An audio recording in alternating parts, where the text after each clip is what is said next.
और सबसे बड़ा झटका लगा है अफोर्डेबल हाउसिंग सेगमेंट को।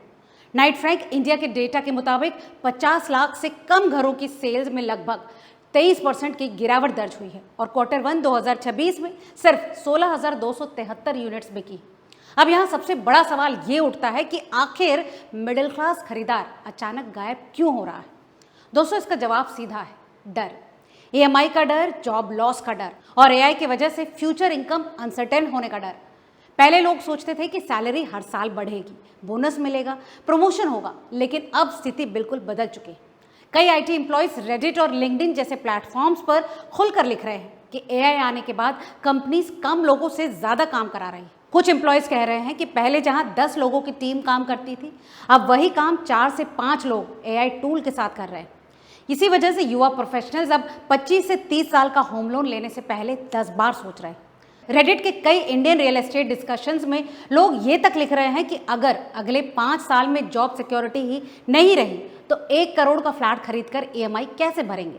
और यही साइकोलॉजी अब मार्केट को धीरे धीरे स्लो डाउन की तरफ धकेल रही है।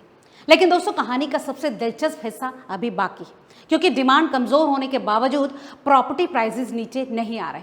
आम आदमी सोच रहा है कि जब बायर्स कम हो रहे हैं तो फ्लैट सस्ते क्यों नहीं हो रहे। इसका जवाब बिल्डर्स और डेवलपर्स दे रहे हैं। उनका कहना है कि कंस्ट्रक्शन कॉस्ट लगातार बढ़ रही है, सीमेंट महंगा हो चुका है, स्टील की कीमतें ऊपर है, लेबर कॉस्ट भी बढ़ गई है, लैंड एक्विजिशन महंगी हो गई और सबसे बड़ी बात, इंटरेस्ट रेट्स भी लंबे समय तक ऊंचे रहे। यही वजह है कि डेवलपर्स प्राइसेस कट करने से बच रहे हैं। बिजनेस स्टैंडर्ड की एक रिपोर्ट के मुताबिक लगभग 73% डेवलपर्स मानते हैं कि प्रॉपर्टी प्राइसेस या तो स्टेबल रहेंगी या आगे और बढ़ सकती है।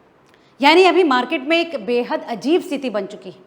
डिमांड कमजोर है लेकिन प्राइसेस अभी भी हाई है।